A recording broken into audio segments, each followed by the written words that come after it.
Now, the Three Martini Lunch with Greg Corombos and Jim Geraghty. And welcome, everyone, to the Tuesday edition of the Three Martini Lunch. Along with Jim Geraghty of National Review, I'm Greg Corombos of Radio America. We have good, bad, and crazy martinis for conservatives today.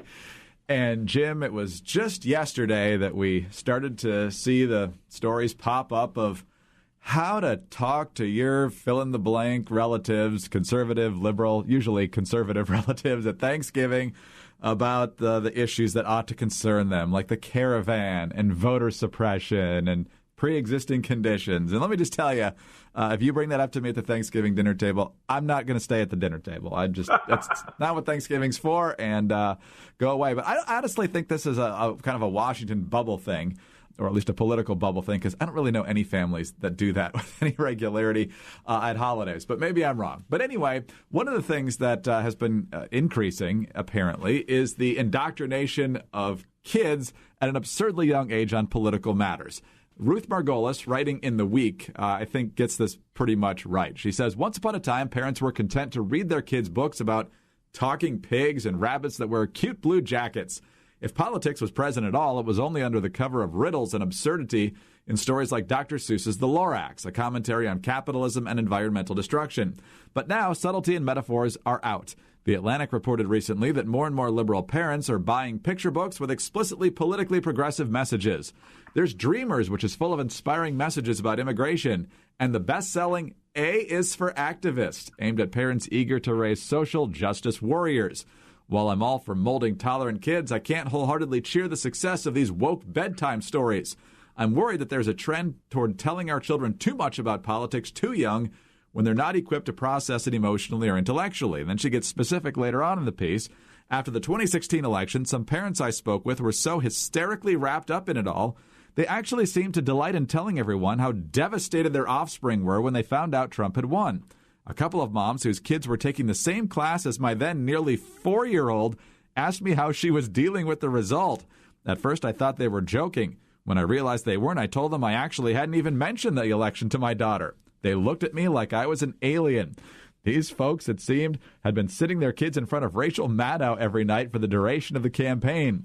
One woman's child who was in pre-K apparently cried when she found out Trump had won. So I imagined off this kid went to school the morning of November 9th, 2016, woke but living in a nightmare where the big orange wolf ate up sweet Grandma Hillary and stole her nice White House. Why do parents feel the need to burden their kids with this kind of bleakness? And she, towards the end, says, the next time you're tempted to tell a young child that the apocalypse is nigh, ask yourself if it's really fair to impart complicated, scary information to a kid who can't even tie her own shoes. Jim, this speaks to me. I got kids definitely in that demographic. My oldest kid, she can tell you who the president is and nothing else about him.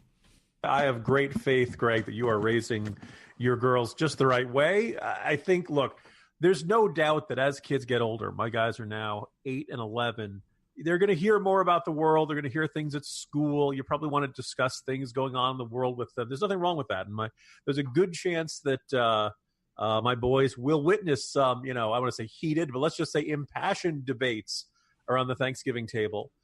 That's not a reflection of the Trump era. That's just my family and my in-laws' family. That's just kind of the way they are. So there's nothing necessarily wrong with any of this. But yeah, that there is definitely this tone of, first of all, your politics really should not be apocalyptic, period. There's that first aspect. Like your life really should not be utter heights of bliss and joy or utter despair and depression and moroseness and rage if your candidate loses. The whole point of the American political system is to limit the government and then have certain rights that are guaranteed no matter what. And so the whole point of the Constitution is that actually who gets elected shouldn't be the difference between hellacious despotism and dystopia and, joyous, wonderful nirvana for the rest of our lives. I've made the argument in the past that what we see in today's modern politics is a lot less. We're not debating the politics. We're debating people's personal issues, their own paranoias, their own issues with authority figures, their own sense of grievances against the world, and all of this stuff that is all deeply personal and probably better talked out with a therapist or maybe a priest or maybe some other trusted, wise figure to kind of guide them through life, not just merely political debates and what policies are going to be enacted. And it all gets projected onto that. And it turns into every religious person turns into the person that made them feel judged when they were younger. Every rich person is the person who fired them after they did a bad job or something like that. Every personal grievance is brought to the table, both at Thanksgiving, perhaps both literally and metaphorically. And you end up, arguing these heated things and all that stuff. And look, that's just, I know a lot of people are going to tell me don't tell me how to raise my kid, but really you should probably try to, particularly the younger age, try to protect your kids from your anxieties and things that are troubling you and all that kind of stuff. And the irony is, we went through this. Every generation goes through this in one form or another, Greg. Parents struggle with how do you talk to your kids about 9/11 about 18 years ago? How do you talk to your kids about school shootings? How do you talk to your kids about the Great Recession and the number of families that were struggling during that?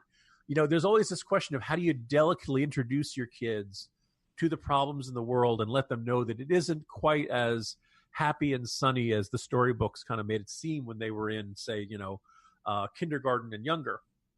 But there's kind of this nice gradual way. The whole point is to not turn your kids into nervous wrecks and all that. And that's just as for all the children's books, I would urge everyone to go back. If you happen to have bought a copy of Hillary Rodham Clinton, Some Girls Are Born to Lead, which came out in 2016, please go visit. First of all, I'm sure you can get it in fine remainder bins everywhere. Not quite the big seller after 2016 that they expected. And it was just really kind of fascinating to read through, being, you're familiar with Hillary Clinton's, personal history, all the little ways that the book kind of shaded history and kind of made things not, basically did not offer the full story, shall we say, on Hillary Clinton. I just mean, various scandals and things like that. I also mean just a sense of, that she came back and made this great. Do you remember her great comeback victory in the 2006 Senate race, Greg? No. Quick, can anybody name who she ran against? It was going to be Jeanine Pirro, but then she dropped out, so I have no idea. And it wasn't Rick Lazio either. It was some mayor from so they just kind of created this, Joseph Campbell hero's journey type tale around Hillary Clinton's life, whether or not it really fits, the facts fit that or not. So it's one of those things where, look, give me Richard Scarry any day of the week. I could barely trust Mayor Fox, and I always thought Sergeant Murphy was tough on crime, so... crime in the form of, Bananas Gorilla, who mostly stole bananas from the grocery store. Thanksgiving is not about politics, or at least it shouldn't be. And if anybody just won't let it go at the dinner table, you just get up and say, that's enough. I'm not here to do this. I'm going to watch the Bears. I was going to say, hey, you know what, guys? Look, Thanksgiving, when at the end of the Macy's parade, when Santa Claus comes down the street, officially marks the beginning of the holiday season. And I know everybody's upset. I know everybody's angry and passions are heated. It's time to unite everyone and gather everybody around for the annual tradition. Watch the greatest Christmas movie of all time, Die Hard. That's right. Absolutely. Particularly little kids. All right. Very good. All right. Let's move on to our bad martini now, Jim. And credit to you on this because you raised it at the time. New York Times. President Trump's $1.5 trillion tax cut was supposed to be a big selling point for congressional Republicans in the midterm elections. Instead, it appears to have done more to hurt than help Republicans in high-tax districts across California, New Jersey, Virginia, and other states. House Republicans suffered heavy Election Day losses in districts where large concentrations of taxpayers claim a popular tax break, the state and local tax deduction, also known as SALT, which the law capped at $10,000 per household. The new limit resulted in an effective tax increase for high-earning residents of high-tax states who claim more than $10,000 per year in SALT. Democrats swept 4 Republican-held districts in Orange County, California, where at least 40% of taxpayers claimed the tax break, defeating a pair of Republican incumbents and winning seats vacated by Congressman Ed Royce and Darrell Issa. Those districts include longtime Republican strongholds like Newport Beach and rank among the country's largest users of the state and local tax break. Representative Barbara Comstock lost a seat in Northern Virginia by nearly 13 points, and in that district, more than half of taxpayers claimed the deduction. Also a big problem in Minnesota for Congressman Eric Paulson, a huge champion of the tax bill. He also lost by roughly the same margin as Comstock. In the end, Democrats won 10 of the 20 Republican-held districts where the largest proportion of taxpayers claim the deduction. So, Jim, tax cuts are a good thing unless they're not tax cuts. Yeah, and I got to point out that there are a lot of smart conservatives who disagree very strongly with me. And it's not that I thought, they ended up with that $10,000 cap, which was something of a compromise. And I think we can now look at the evidence and say maybe it wasn't enough of a compromise. Interesting to see Comstock, because I believe Fairfax County, which covers part of her district, is also where I live. 10,000 was around the average. So obviously some folks can be above that, some folks can be below that. But you'd figure it wouldn't be quite as bad there. But when this was enacted and this cap of $10,000 was put on state and local tax deduction, that it was going to hit really hard in places in California, New York, and New Jersey, and Illinois.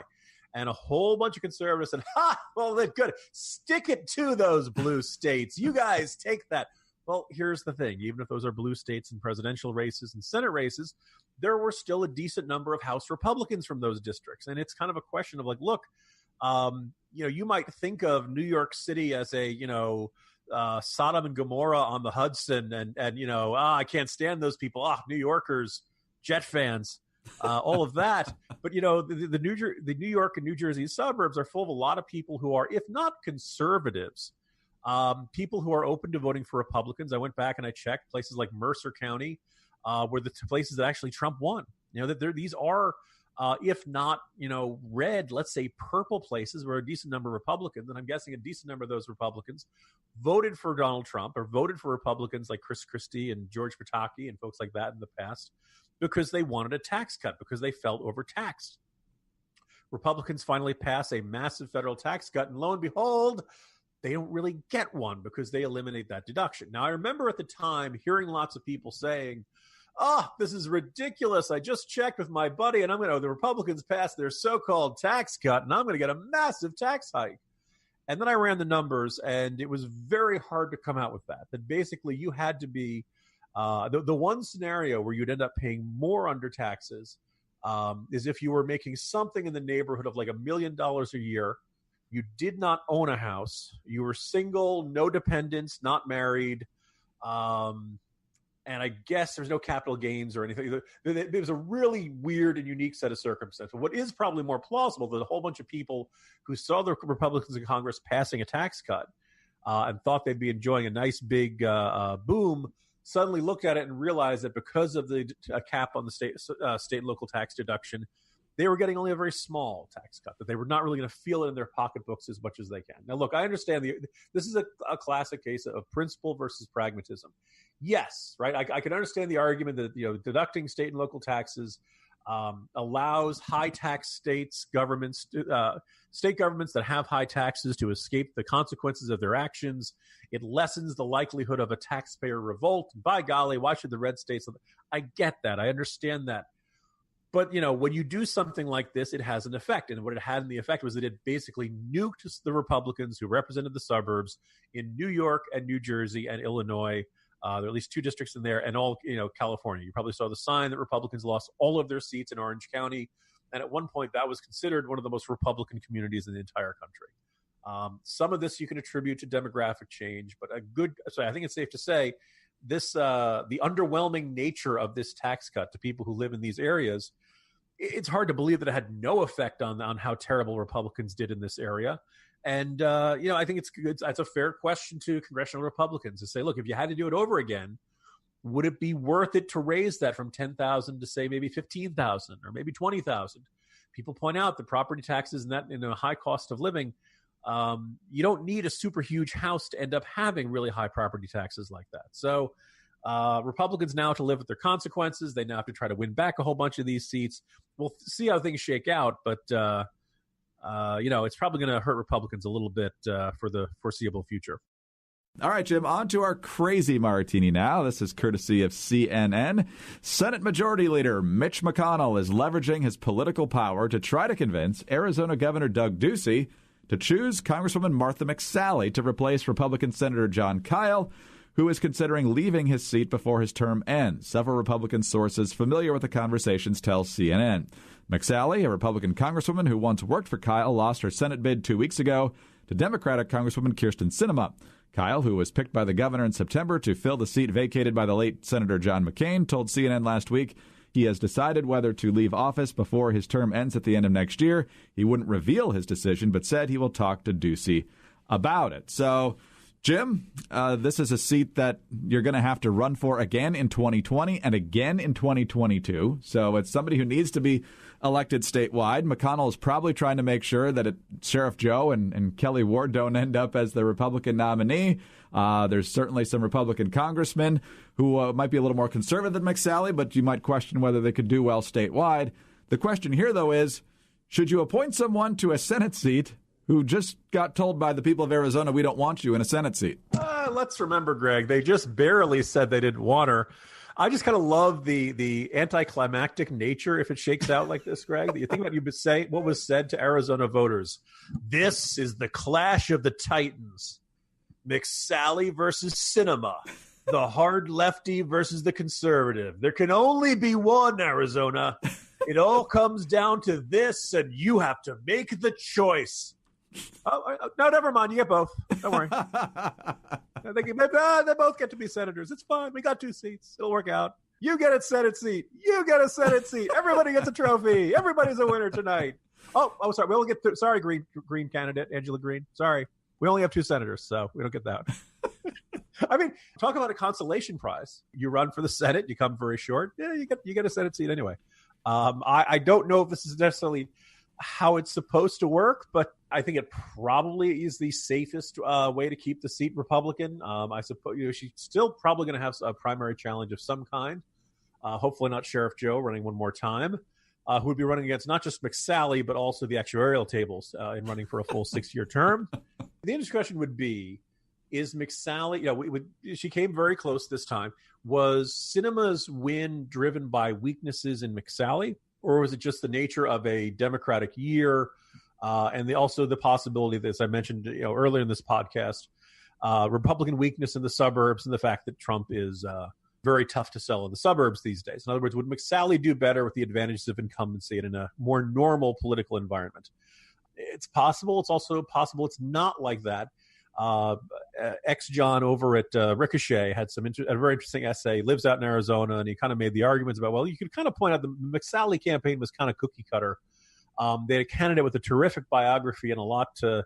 They could, in his mind, they could have and should have run a better campaign that they did. So maybe there'll be some lessons learned from this. We'll see how it shakes out. You and I both thought Jon Kyl was a perfectly fine and safe pick for the McCain seat. I just kind of find it really fascinating that, I can't think of another campaign where you've seen 2 guys campaign really super duper hard against each other, and then they both end up being senators fairly quickly. Cocaine Mitch, he's got some leverage these days. We'll see if it actually works out, but he's almost like the GOP godfather now. He just calls people up and says, here's what I want to happen. Make it happen. John, I need you to take a walk.